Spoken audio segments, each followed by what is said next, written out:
Okay guys, so it's a day later and I had a chance to get a little further with the soldering and stuff on here. I'll just kind of go over what I did. I added 4 motors. I went with Emax Eco 2 series 2807 1300 kV motors, I believe. I went with a Foxeer 60 amp Reaper ESC. So this is like a 30 by 30 ESC with 20 by 20 mounting. Those do fit in these open racer pods with no trouble. You may have a little more trouble if you stick with the 30 millimeter stack as it goes up, but it's fine to start with that bottom one. My philosophy is go big on the ESC, and hopefully that stays intact, and if anything, I would rather replace a motor. I went with this Street League motor wire. This seems like a cool product. It's also got extra solder points to add LEDs along the tops of it. So at this point, I'm onto this cable management block, and I figured I would show putting this one on.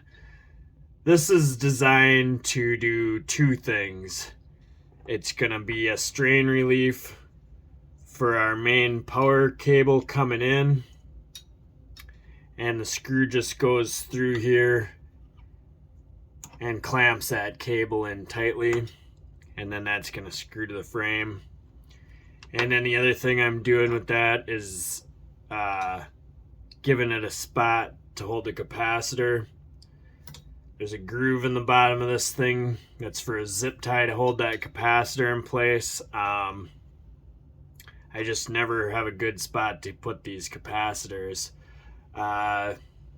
One good place to put them after the top of your flight controller is to mount them right on top of the stack as like a 3rd tier. But I'm opting not to do that because I want to use that space for other stuff, which I'll talk about later. So to mount this guy down, we're going to use a couple 3 millimeter screws. I'm going to use 2 different lengths. I believe this one is a, let's just check here.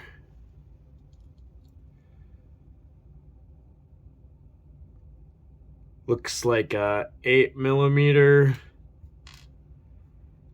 And this is going to be a 12 millimeter. Yep, 10, 11, 12 millimeter screw here.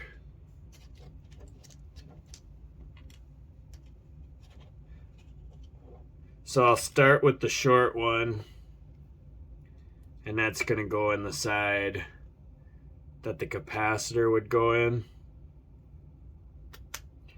There is kind of a front and a back to this thing. The front is solid, and the back side has an opening. So when you set up your capacitor, you run the wires straight out from your capacitor at like a 90-degree angle.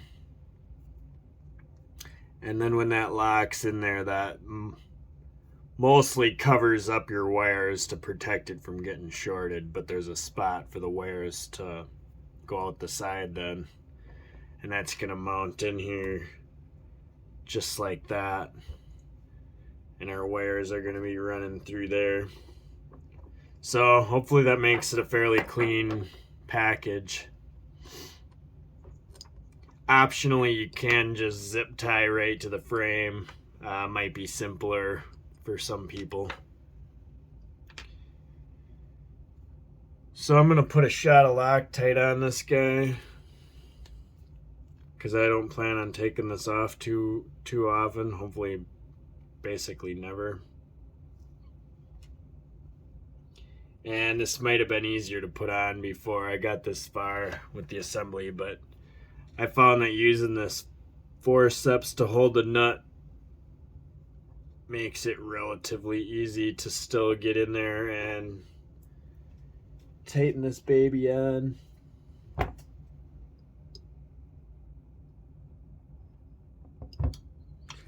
So what you do is you look and get the nut lined up first, and then come over the top with this.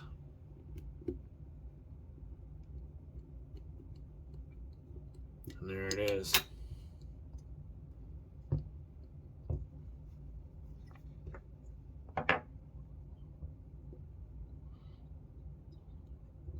So when I set this cable up, I'm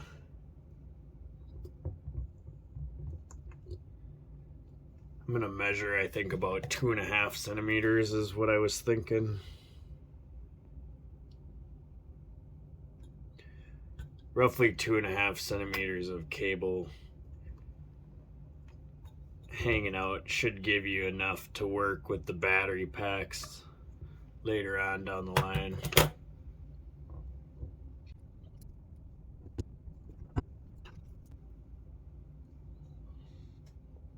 I'll put a little bit of Loctite on here too.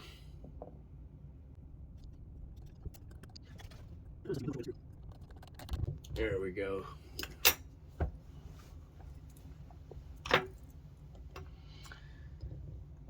So I think I would recommend soldering this in place. Once you have this cable bolted in, you can come in and cut your leads.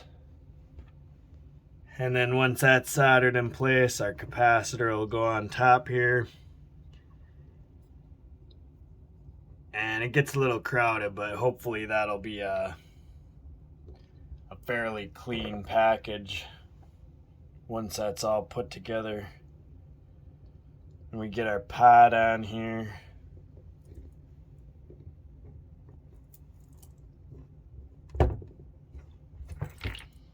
That's gonna look something like that.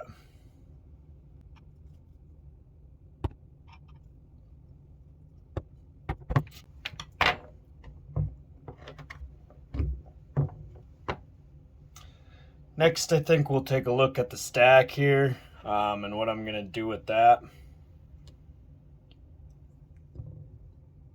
So I'm just gonna take this capacitor out of here for now to get it out of the way, and I'm just gonna fold these over. So my stack is gonna sit on here more or less like this. I'm gonna put this on top, and then I'm gonna put this. This is a V-Fly Buzzer Mini 2 or something along that line.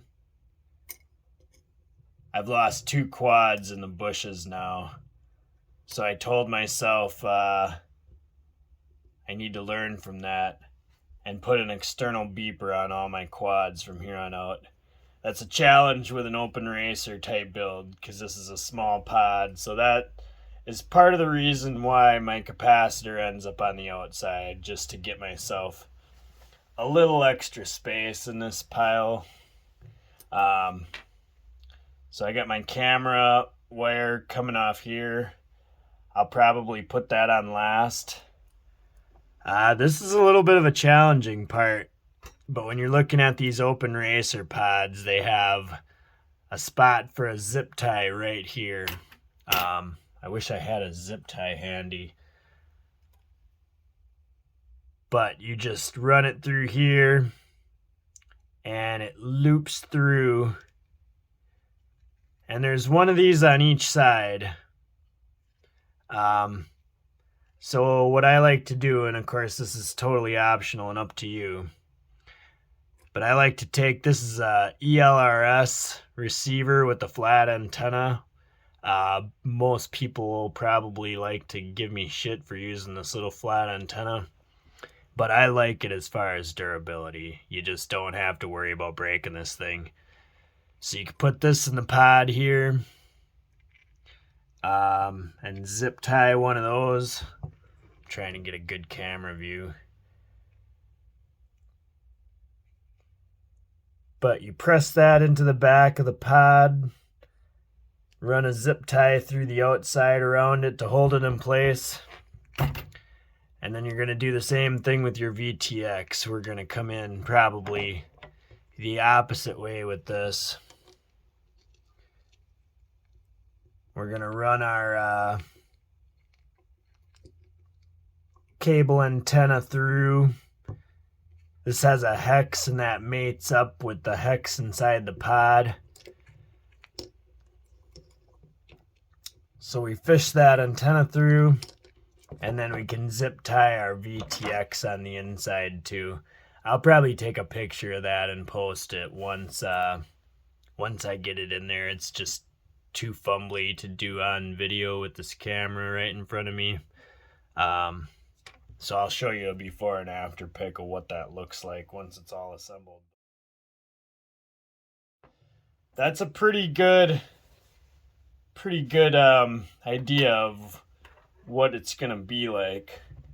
I'll show you a trick to get this battery box on last but not least, because this can be kind of tricky. So the frame is going to mates into this slot with the front of the frame here. That's just gonna slide on,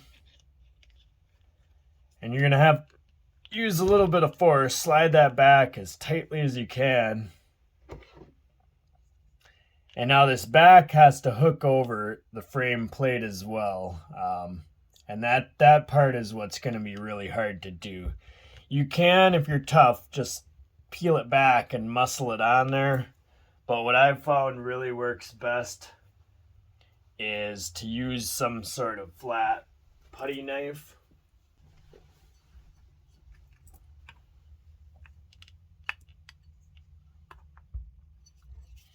So this is like a putty knife that you would use to scrape something off a 3D printer, spread drywall, mud, whatever. You can get them at any hardware store.